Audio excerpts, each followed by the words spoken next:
ગુજરાતની અંદર નરેન્દ્ર મોદી સ્ટેડિયમ ખાતે વિશ્વકપની ફાઇનલનું આયોજન થઈ રહ્યું છે તે અમારા માટે ખૂબ જ ગૌરવની વાત છે as a Gujarat cricket association.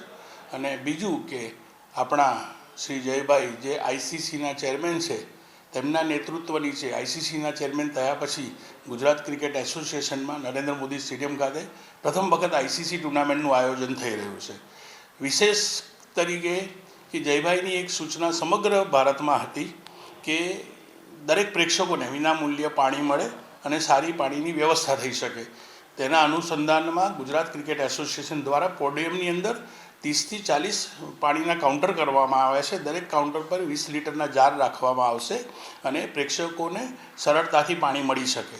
બીજું કે 2-3 દિવસથી જે ગરમીનું વાતાવરણ રહ્યું છે તેની અંદર કે અમે પોડિયમની અંદર 6 મેડિકલ કિયોસ્ક કરેલા છે. તેની અંદર એક ડૉક્ટર અને એક આસિસ્ટન્ટ હશે અને તેમની પાસે ORSની વ્યવસ્થા બી હશે.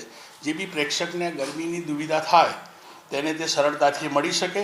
અને સ્ટેડિયમની અંદર 2 ટેમ્પરરી હોસ્પિટલ બી રાખવામાં આવી છે જે હોસ્પિટલની અંદર ઇમરજન્સી પેશન્ટની અંદર ત્યાં આગળ સારવાર બી થઈ શકે. પોડિયમની અંદર 2 એમ્બ્યુલન્સ બી ડિપ્લોય કરેલી છે જે સેમી આઈસીયુ હશે અને આખા સ્ટેડિયમમાં 6 એમ્બ્યુલન્સ સેમી આઈસીયુ ડૉક્ટરને અને આસિસ્ટન્ટની સુવિધા સાથે રહેશે.